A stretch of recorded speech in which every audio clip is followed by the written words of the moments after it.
नमस्कार। Time management के बारे में काफ़ी सारे सवाल हमको आते रहते हैं। लोग बोलते हैं हमको टाइम नहीं। हर व्यक्ति बिजी है। आप कहीं भी चौराहे पर खड़े हो जाओ, कोई भी सिटी के, वहाँ से लोग भागा दौड़ी कर रहे हैं। आप यदि मुंबई के दादर स्टेशन में जाते हो ना, हजारों लोग स्टेशन से उतर रहे, भागे जा रहे, इधर से उधर, उधर से इधर, सब भाग रहे, दौड़ रहे, और सुबह से रात तक चालू है दौड़ना। टाइम नहीं है किसको भी। लोगों को टाइम एक्चुअली मैनेज करना आता नहीं है। और जब लोग बोलते हैं हमको टाइम मैनेजमेंट सिखाओ, तो मैं बोलता हूँ time management is a waste of time. Time कभी मैनेज होने वाला है नहीं। टाइम मैनेज नहीं होते रहता है, क्योंकि आज है 17 दिसंबर, कल 18 होने वाली है, और आज का टाइम अभी है दोपहर को 3:15 बजे, तो बाद में 1 घंटे बाद 4:15 बजने वाले हैं, कल से पहले 8 बजने वाले हैं, तो वो तो होने वाले हैं ना। उसको क्या मैनेज करना है? मैनेज हमको करना है। सो सेल्फ मैनेजमेंट करना एक्चुअली ज़रूरी है। टाइम के साथ में उसका रिलेशनशिप पक्का करना ज़रूरी है। वैसे देखा जाए तो टाइम मैनेजमेंट करना क्यों है? टाइम मैनेजमेंट जब आप करते हैं तो प्रैक्टिकलिटी आती है। मतलब आप लोगों के साथ में व्यवहार कर सकते हैं, बिजनेस कर सकते हैं, एक प्रैक्टिकल अप्रोच आता है। क्योंकि मैं आपको बोलता हूँ कि 4 बजे मैं आपको मिलूंगा, और मैं 4 बजे जाता ही नहीं हूँ, मिलता भी नहीं हूँ और मैनेज नहीं करता हूँ, सामने वाला का वेस्ट हो जाता है टाइम, और फिर वो उत्सुक नहीं रहता है, फिर बाद में उसको टाइम नहीं रहता है, मुझे टाइम रहता है, तो सब गड़बड़ हो जाती है। तो टाइम का यदि पालन किया तो उसको बोलते हैं टाइम का पालन करना, मतलब अपनी ज़बान का पालन करना। जो समय दिया है वो समय पे जाना, और वो समय पे वो पूरा काम करना, उसको बोलते हैं एक्चुअली इंटीग्रिटी। कि भाई ये आदमी में इंटीग्रिटी है, ये बोलता है वही करता है, और जो समय पे बोलता है वही समय पे वो करता है। तो वो समय पे करना, और यदि समय पे नहीं कर सकते हैं वो, तो इन्फॉर्म करना जिसको टाइम दिया है उसको कि भाई मैंने आपको टाइम दिया था, मैंने मेरी ज़बान दी थी, मैंने बोला था, मैंने प्रॉमिस दिया था कि मैं करूँगा, ये समय पे करूँगा, मगर मैं अभी ये करने वाला नहीं हूँ, मेरा नहीं हुआ। तो उसको बोलते हैं इंटीग्रिटी। और वो इंटीग्रिटी यदि है तो वो वर्केबिलिटी होती है, वर्क करने योग्य परिस्थिति का निर्माण होता है। तो इसलिए doing everything on time, reach on time every time, and do what you said you would do and doing it on time. जो आपने बोला वो करो, जो समय पे बोला वो समय पे वो करो। तो उससे वर्केबिलिटी आती है, उससे इंटीग्रिटी में आदमी ऐसा मालूम पड़ता है। तो ये हो गया एक। सचमुच लोगों को टाइम नहीं क्या? लोगों को बहुत टाइम है। लोगों को फेसबुक के ऊपर घंटों बिताने के लिए टाइम है, इंस्टाग्राम पर है, व्हाट्सएप के ऊपर है, यूट्यूब पर है, गूगल पर है, सब सोशल मीडिया के ऊपर एवरेज में लोग 1 से 2 घंटा बिताते रहते हैं और बोलते टाइम नहीं है। अच्छा, वो छोड़ दिया तो बाद में फिर आते हैं गपशप लगाने में और चिट-चैटिंग करने में और गॉसिपिंग करने में। 4 लोग इकट्ठा जमा हो जाते हैं और वो शहर में क्या हुआ और पंतप्रधान मोदी ने क्या करना चाहिए, ये अच्छे से ये 4 लोग बोल सकते हैं। हमारे बाजू वाला पान पट्टी वाला मोदी ने कैसा देश चलाना, वो अच्छा बात कर सकता है, अच्छा सलाह दे सकता है। तो ये लोगों का ऐसा टाइम पास होते रहता है और बोलते लोग टाइम नहीं है। टाइम का जो है वो 80-20 का रूल जहाँ वहाँ लागू होता है। क्या होता है कि हमारे 20% काम जो है, 20% वर्क, उसको 80% महत्व है। 20% का जो हमारा वर्क है, टोटल वर्क, उसको 80% इम्पॉर्टेंस है। तो फिर मैंने क्या करना चाहिए? यदि 20% काम, यदि 80% उसको इम्पॉर्टेंस है, ये पेरेट्स लॉ है, ये पेरेट्स लॉ। तो पेरेट का सिद्धांत क्या बोलता है कि आपके जो 20% काम है उसको महत्व है 80%। तो फिर सिंपल है ना, आप क्या करो कि आपकी जो काम की लिस्ट है वो तैयार करो 1 से 10। इम्पॉर्टेंस जो है 1, 2, 3, 4 महत्व के कितने वो तैयार करो। पहले 2 काम जो है उसको महत्व है 80%, 80-20 का रूल है ये, तो वो कर डालो। यदि वो 2 काम आप पहले ही कर डालते हैं तो आपको इतना हल्का लगेगा कि अरे महत्व के काम मेरे सवेरे हो गए, जल्दी हो गए, और आपको बहुत फ्रीडम मिलेगा, और बाकी के काम फिर आप फटाफट कर सकोगे। तो पेरेट का रूल क्या बोलता है? पेरेट्स प्रिंसिपल बोलता है कि 20% काम जो है आपके, मतलब 10 में से 2, उसको 80% महत्व है। तो आपको वो जानना है कि कौन से 20%, मतलब 10 में से कौन से 2 काम है जिनको बहुत ज़्यादा महत्व का, उनको सवेरे निपटा डालो। ये एक पेरेट प्रिंसिपल आपको हरदम ख्याल में रखने का है। फिर बाकी जो काम है 8, 10 में से 8 जिनको इतना महत्व नहीं है, वो आप बाद में कर सकते हैं। जो 80% काम है उसको महत्व कितना है? सिर्फ 20%। तो बाद में करो, आराम से करो, तो आपको बहुत हल्का लगेगा, फ्रीडम आएगा, क्योंकि बहुत इंपॉर्टेंट काम आपने सुबह जल्दी निपटा लिया है, उसको टाइम दिया है, और वो पूरे किए। तो ये 20% जो काम है उसको 80% महत्व है।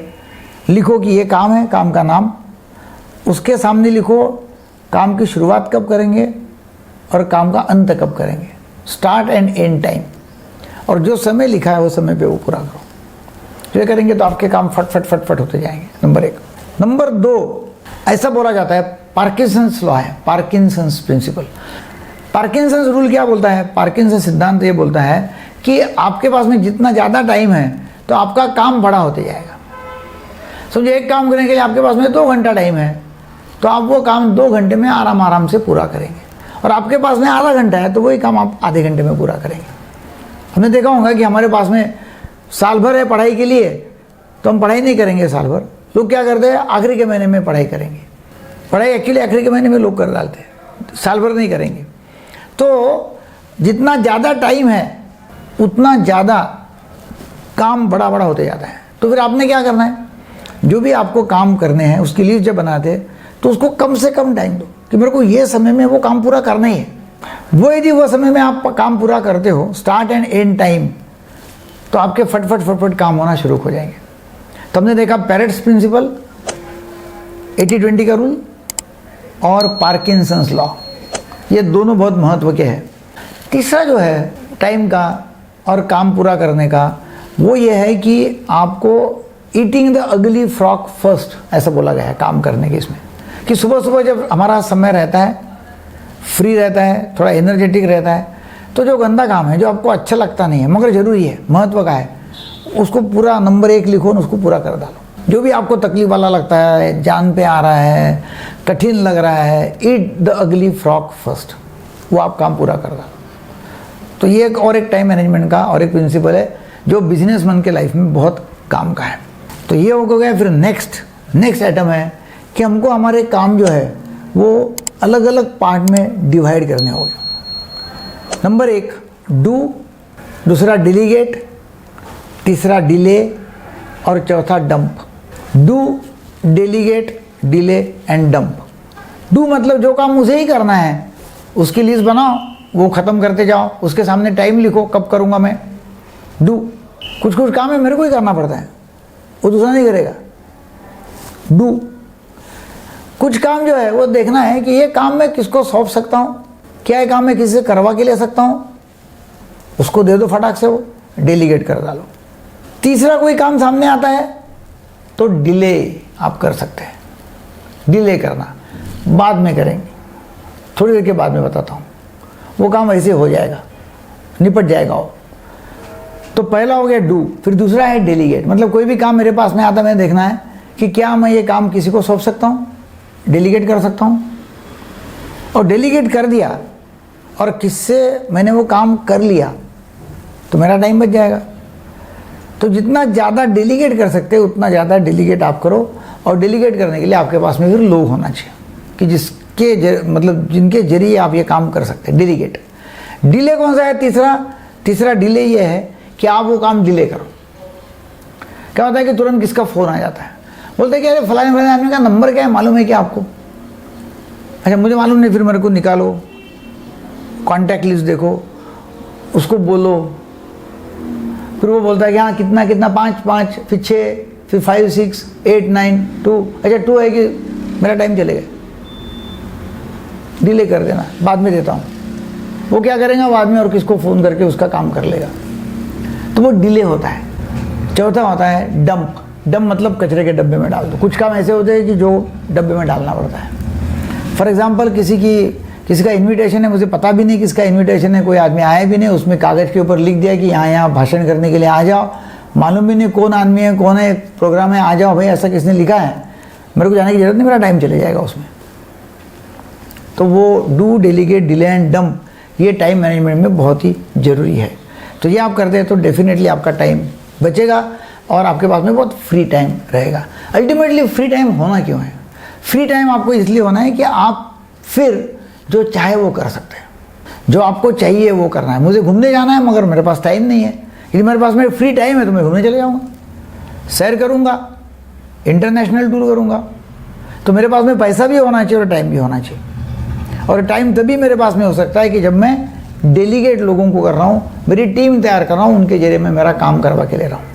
फिर नेक्स्ट हमको ये देखना है कि भाई इम्पॉर्टेंट काम कौन से है और अर्जेंट काम कौन से है। जो इम्पॉर्टेंट काम है वो मैंने पहले करना है। हम क्या करते हैं, हम अर्जेंट काम करने में लगे हुए हैं।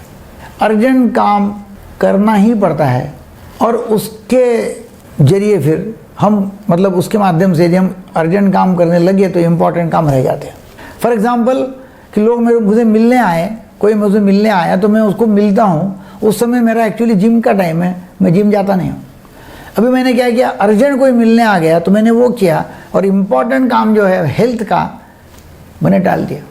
हेल्थ की तरफ ध्यान देना जरूरी है भाई।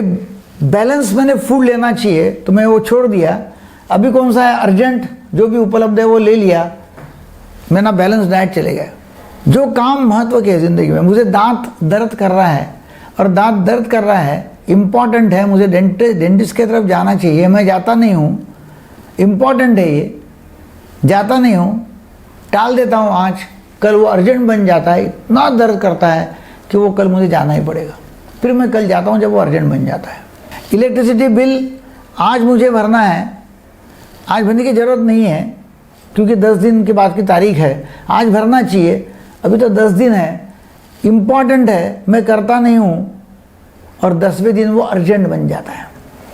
तो ऑल इम्पॉर्टेंट वर्क जो है, सभी इम्पॉर्टेंट काम वो अर्जेंट बन जाते हैं यदि आप समय समय पे करते नहीं हैं। तो आप वो लिस्ट बनाओ, कौन सी इम्पॉर्टेंट है, कौन से अर्जेंट है, और वो काम पूरे करते जाओ। बिजनेसमैन को आगे बढ़ना है तो आपको टाइम का पालन करना ही पड़ेगा, इंटीग्रिटी में रहना ही पड़ेगा। जो शब्द दिया हो शब्द का पालन आप करेंगे कि ये चेक ये तारीख को पास होगा मतलब होगा ही, ये माल यहाँ से इतने दिन में निकल जाएगा मतलब निकल जाएगा, ये ट्रांसपोर्ट में माल चढ़ेगा मतलब चढ़ेगा, प्रोडक्शन इतना होगा मतलब इतना ही होगा, इसका इतना क्वांटिटी का होगा इतना क्वांटिटी का होगा। यदि आपके ज़बान की कीमत है आपके बिजनेस में, लोग आपके ऊपर विश्वास करेंगे। और बिजनेस में ट्रस्ट तो होता ही है, बहुत इंपॉर्टेंट। ट्रस्ट यदि है लोगों का आपके ऊपर तो बहुत बिजनेस बढ़ सकता है। तो टाइम का पालन करो, ज़बान का पालन करो, प्रॉमिस का पालन करो। यदि प्रॉमिस का आप पालन करते हैं और फिर उसके लिए आपको कुछ प्राइस भी देनी होगी। हो सकता है कि आपने टाइम दिया है, बोलते हुए जो भी बीच में आए तो उसको ना बोलना पड़ेगा। तो आपको भी सीखना है कि ना बोलना, इन टाइम पे जो आ रहा है उसको ना बोलना, और जो प्लान किया है जिसको टाइम दिया है वो टाइम पे वो करना। तो ये आप करेंगे तो डेफिनेटली आपकी तरक्की होगी, आपका बिजनेस बढ़ता जाएगा, आप बहुत पैसा कमाएंगे, आपके व्यापार में वृद्धि होगी, आपकी सेहत अच्छी होगी, आपका परिवार, आपके दोस्त, आपके रिश्ते ये बहुत अच्छे होंगे और आपको बहुत पीस मिलेगा, मन की शांति मिलेगी। वीडियो आपको अच्छा लगा तो ज़रूर लोगों को शेयर करो, सब्सक्राइब करो, लाइक करो। एक एक वीडियो बनाने में बहुत समय जाता है। आप आपका ख्याल रखिएगा, आपके परिवार का ख्याल रखो, क्योंकि आप बहुत मूल्यवान हो। Thank you very much.